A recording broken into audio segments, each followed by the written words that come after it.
करोड़ों रुपए की प्रॉपर्टी है, फैक्ट्रीज है, घर है, बहुत बड़ा घर है, सब कुछ है, बट मुझे कुछ भी नहीं चाहिए। मेरे कान्हा जी पे सब कुछ न्योछावर है। ये चीज़ समझ में आ गई ना कि भगवान से बढ़कर कुछ नहीं है, राधा नाम से बड़ा कुछ भी नहीं है, तो वो उसे मोह माया में फिर कोई इंटरेस्ट नहीं रहेगा ऐसा। और ये मोह माया में कुछ भी नहीं रखा है, कोई अपना नहीं है, इनके अलावा कोई भी दुनिया में अपना नहीं है। अभी आजकल आप देख रहे हो कि हर घर में लड़ाई है प्रॉपर्टी को लेकर, पैसों को लेकर, बट यही जिसको ये मैं मंदिरों में घूमती हूँ, मूर्तियों के साथ खेलती हूँ, सारा पैसा इन्हीं पे बर्बाद कर देती हूँ।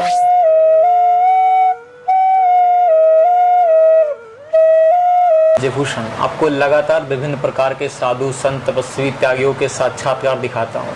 उनकी भक्ति, उनकी साधना से आपको रूबरू करवाते हैं। इस टाइम मैं वृंदावन में मौजूद हूँ और वृंदावन में कन्हैया के विभिन्न प्रकार के भक्तों से आपको मिलवा रहा हूँ। आज मैं जिन माता जी से आपको मिलवाने जा रहा हूँ, आप देख भी सकते होंगे कितने सारे लड्डू गोपाल की पूजा करती हैं, इनकी सेवा करती हैं, अपना मानती हैं। तो आइए माता जी से ही हम जानते हैं कि उनकी ये कृष्णा भक्ति की जर्नी कब से शुरू हुई और कहाँ से उनको प्रेरणा मिली, कैसे कन्हैया ने उनको अपने पास खींच लिया, क्या कहानी रही। तो आई माता जी से बात करते हैं। माता जी राधे राधे। राधे राधे।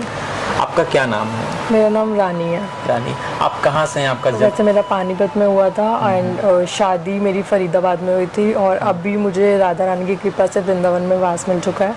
7 महीने से अभी मैं वृंदावन में ही रह रही हूँ।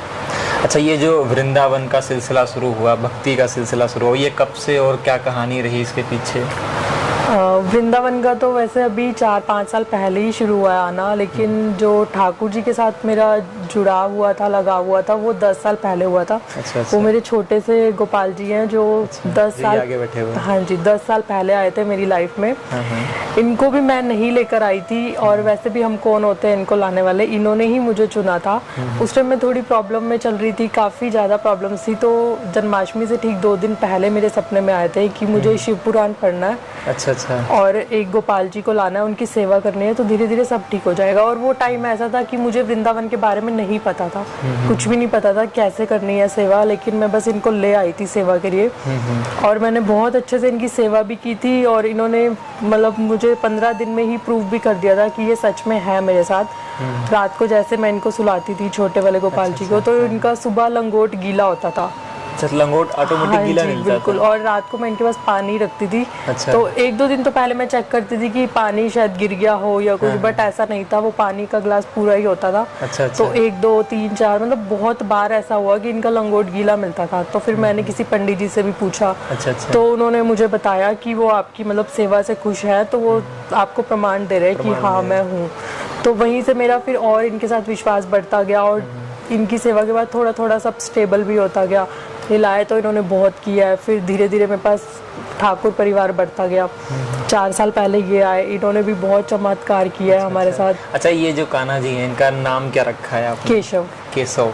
इनके लाने के पीछे क्या कहानी थी, कब इनको आपने लिया था?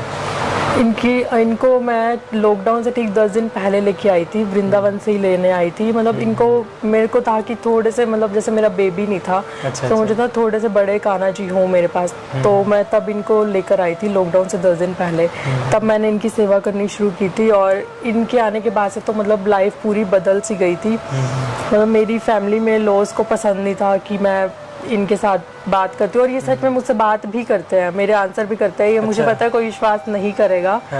और ये जैसे कुछ भी क्वेश्चन होना, तो एक बार ही ऐसा हुआ था कि मैं जॉब ढूंढ रही थी, उस टाइम मुझे जॉब की थोड़ी नीड भी थी। अच्छा। तो एक डॉक्यूमेंट था जो मेरा नहीं मिल रहा था। मैं पानीपत में थी, और डॉक्यूमेंट वो मुझे बहुत अर्जेंट चाहिए था, नहीं मिल रहा था वो नंबर कहीं पे।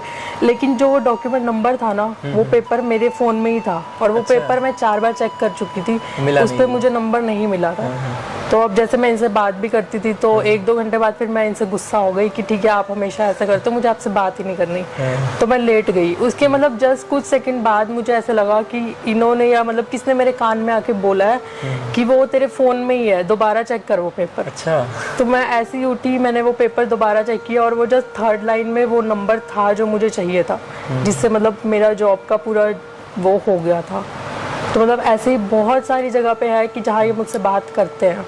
अभी जब हमारी बात हुई थी 1-2 लोगों से, और तो उन्होंने बताया कि जो काफ़ी साल से सेवा कर रहे हैं लड्डू गोपाल की, उनका जो साइज है, उनका जो वेट है, वो सेवा करते करते बढ़ता है। बिल्कुल। तो क्या आपके जो लड्डू गोपाल हैं केशु और राधा जी, इनके साथ भी ऐसा कुछ है? हाँ जी, बिल्कुल हुआ है। हाँ। इनका तो है, इनकी मेरे पास एक वीडियो भी है, मैंने कुछ टाइम पहले इंस्टा पे अपलोड भी की थी कि इनके मतलब पुराने जो 4 साल पहले के कपड़े हैं ना, अब वो तो इनको आते ही नहीं है। अच्छा। और इनके तो मतलब मूड स्विंग्स ऐसे हैं कि इनको एक बारी मैंने पिंक कलर की ड्रेस बहुत पसंद थी, वो 2-3 बार पहनाई है उतारी भी है, पहनाई है उतारी भी है। एक टाइम ऐसा आया था कि मैंने पहनाई थी, अच्छा अच्छा। वही ड्रेस थी सेम, लेकिन वो उतर ही नहीं रही थी, इनको शायद उतारनी ही नहीं थी। वो मतलब काफ़ी घंटे वेट करने के बाद मतलब मुझे सीजर से उसको काटना पड़ा, उसके बाद मैंने ठीक कराई। एक ही दिन में इतना ज़्यादा? हाँ जी, वो मैंने डाला भी था। और अब इनका भी ऐसे है, जब ये आई थी राधा रानी तो जैसे थी, लेकिन अब काफ़ी हेल्दी है। मतलब मेरे पास मैसेजेस भी आते हैं कि आपकी राधा रानी कान्हा जी से काफ़ी मोटी हो गई है, आप माखन ज़्यादा खिलाते हो। तो ऐसा होता है, सच में होता है। तो आपने देखा, ये वाकई में प्रमाण है। अभी मैं दूसरी वीडियो आपको दिखा रहा हूँ जिसमें ये प्रमाण आपको मिल रहा होगा कि जो ये मूर्ति है, देखने में तो बेशक आपको धातु की लग रही होगी, लेकिन ये माखन मिश्री खाते हैं, जो भोग पाते हैं, उनसे इनका जो वेट है वो ऑटोमेटिक बढ़ रहा है। वाकई में भक्त तो खैर नहीं परेशान होते, नहीं कि उन्हें लगता है कि नहीं भगवान तो वाकई में है, उनका तो ये चमत्कार है, लेकिन जो नहीं मानते उन्हें ये चीज़ ज़रूर देखनी चाहिए। सबसे सारी चीज़ें छोड़ के इधर आए हो, अपने जो भी वहाँ पे चीज़ें थी, सगे संबंधी, माँ बाप, परिवार, सब कुछ छोड़ के आप यहाँ पे आए। तो आपको कभी ऐसा नहीं लगता कि नहीं मैंने गलती कर दी, या फिर कन्हैया के लिए सब कुछ छोड़ दिया? नहीं, ऐसा कुछ भी नहीं है। कोई गलती नहीं हुई है। मतलब अब ये है कि हाँ, वहाँ पे मेरे पास सब कुछ था। आज भी अगर आज मैं वापस जाना चाहूँ, सब कुछ है, पैसा है, घर है, कुछ कमी नहीं है, बट आज फिर भी मैं रेंट पर रह रही हूँ। क्योंकि मुझे अब ये चीज़ समझ आ गई है कि पैसा और ये मोह माया में कुछ भी नहीं रखा है, कोई अपना नहीं है, इनके अलावा कोई भी दुनिया में अपना नहीं है। अभी आजकल आप देख रहे हो कि हर घर में लड़ाई है प्रॉपर्टी को लेकर, पैसों को लेकर। बट ये जिसको ये चीज़ समझ में आ गई ना कि भगवान से बढ़कर कुछ नहीं है, राधा नाम से बड़ा कुछ भी नहीं है, तो वो उसे मोह माया में फिर कोई इंटरेस्ट नहीं रहेगा। वापस जाना चाहूँ तो सब कुछ है, करोड़ों रुपए की प्रॉपर्टी है, फैक्ट्रीज है, घर है, बहुत बड़ा घर है, सब कुछ है, बट मुझे कुछ भी नहीं चाहिए। मेरे कान्हा जी पे सब कुछ न्योछावर है, इन्होंने ही सब दिया है। मैं मतलब बिल्कुल मोह माया पैसों में बिल्कुल भी इंटरेस्ट नहीं है कि जो है मेरी संपत्ति भी यही है, मेरा सब कुछ मेरे कान्हा जी है, सब कुछ मेरी राधा रानी है। तो इसलिए अब मैं वापस जाना ही नहीं चाहती, मैं यहीं वृंदावन में ही वास चाहती हूँ। ये जैसे भी रखेंगे, जिस हाल में भी रखेंगे, मैं यहीं पे रह लूँगी। कुछ तो ये था, मेरे ससुराल वाले लोग मतलब मुझे थोड़ा पसंद नहीं करते थे, वो भी इसीलिए ही कि मैं मूर्तियों के साथ खेलती हूँ।